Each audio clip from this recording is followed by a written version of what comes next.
تو آج کا جو ہمارا سبق ہے وہ ہے سبق نمبر 7 اجرا۔ جیسا کہ آپ کو معلوم ہے کہ ہمارا جو سبق کا سلسلہ جاری ہے وہ ہے کلمے کی مشق۔ تو آج کا جو ہمارا کلمہ ہے وہ ہے رسول من اللہ، ٹھیک ہے۔ تو چلیے اس کو شروع کرتے ہیں، اور سب سے پہلے اس کو ہم رواں پڑھیں گے، اور اس کے بعد ہم کیا کریں گے، اس کے ہجے کریں گے، اور اس کے بعد ہم دیکھیں گے کہ ان کے اندر کون کون سی حرکات پائی گئی ہیں، ٹھیک۔ سب سے پہلے کیا ہے، میں اس کو رواں پڑھ لیتا ہوں، جیسے رسول من اللہ، ٹھیک۔ تو چلیے اب دیکھتے ہیں کہ اس کلمے کے ہجے کس طرح ہوتے ہیں۔ را زبر را، سین واو پیش سو، رسو، لام دو پیش میم لم، لام میم دو پیش لم، رسول میم زیر می، رسول می، نون لام زبر نل، لام کھڑا زبر لا، رسول من اللہ، ہا زیر ہی، رسول من اللہ۔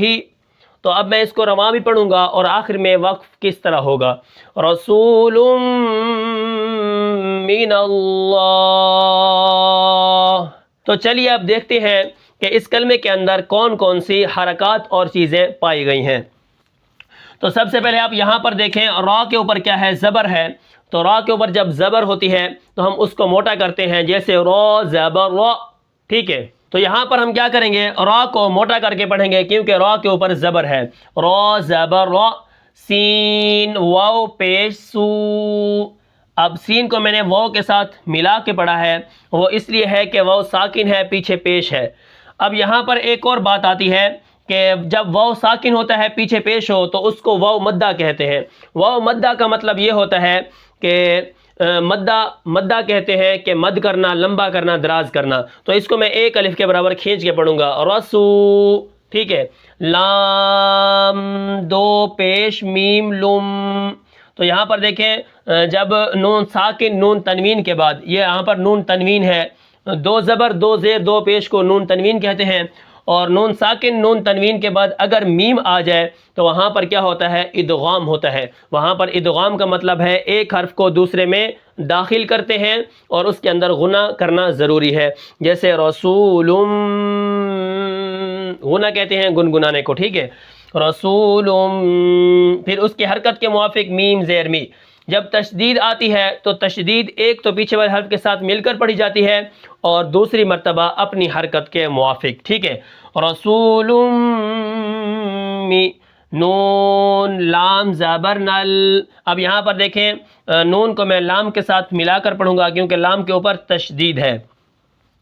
اب لام کے اوپر کھڑا زبر بھی ہے، تشدید پہلے تو پچھلے والے حرف کے ساتھ مل کر پڑھی جائے گی، اس کے بعد اپنی حرکت کے موافق۔ اب رسول من اللہ، ٹھیک ہے، لام۔ اب یہاں پر دیکھیں، لام کھڑا زبر لا، رسول من اللہ، ہا زیر ہی، رسول من اللہ۔ اب یہاں پر دیکھیں، نون کو لام کے ساتھ میں نے ملا کے پڑھا، لام کے اوپر تشدید ہے، پھر میں نے تشدید کو اس کی حرکت کے موافق، اس کے اوپر کھڑا زبر ہے تو میں نے اس کو ایک الف کے برابر کھینچ کے پڑھا، رسول من اللہ، ہا زیر ہی۔ تو آخر میں جو ہے زیر ہے اس کو ہم بالکل نہیں کھینچیں گے کیونکہ یہ حرکات میں سے ہے، ٹھیک ہے۔ اس کے بعد یہاں پر میں نے کچھ سوال لکھے ہوئے ہیں، تو یہ کیا بن جائے گا، رسول من اللہ۔ اب یہاں پر میں نے نیچے کچھ سوال لکھے ہوئے ہیں۔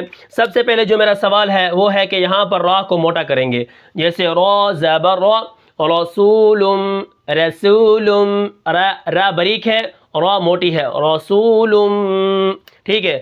اس کے بعد کیا ہے، حروف مدہ آ گیا، سین واو پیش سو۔ اب حروف مدہ کتنے ہیں، حروف مدہ 3 ہیں، ایک کیا ہے، الف، واو اور یا۔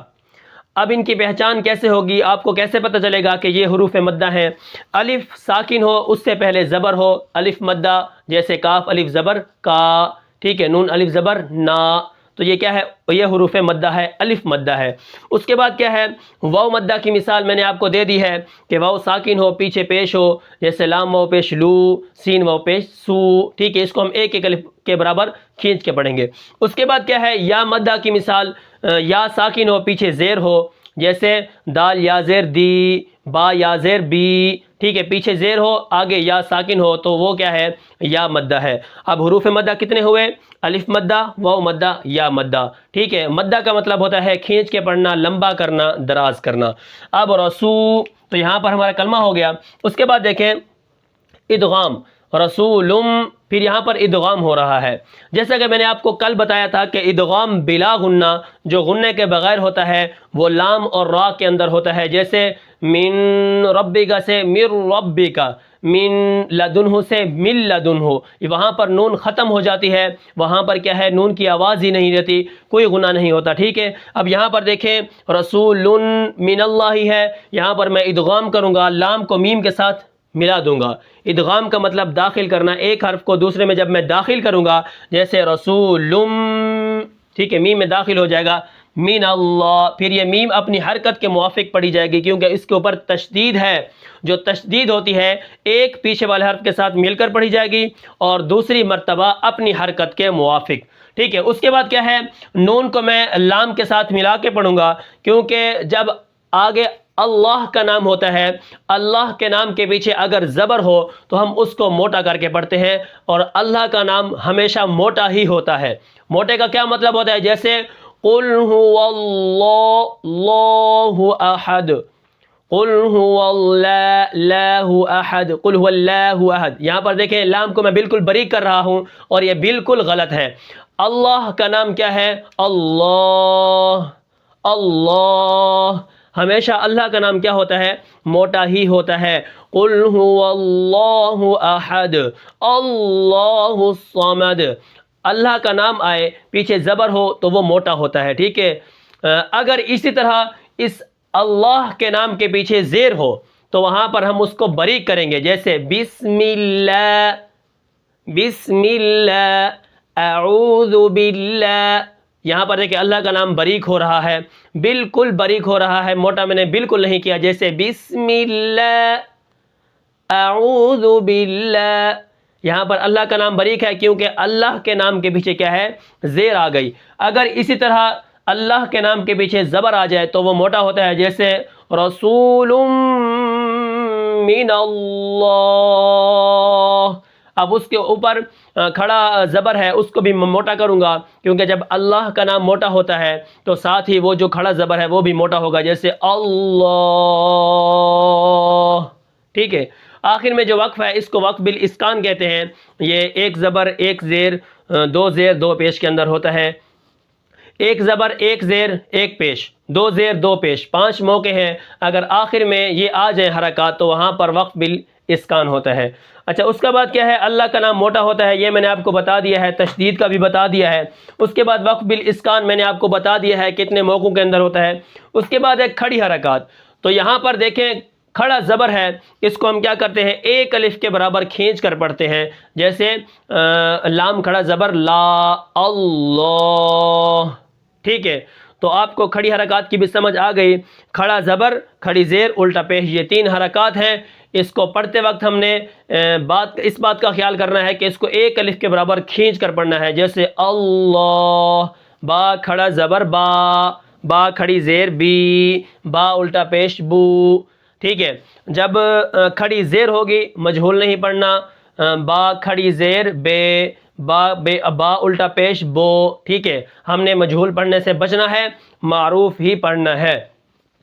تو یہ تھے آج کے ہمارے سوال جو میں نے آپ کو مختصر بتائے ہیں۔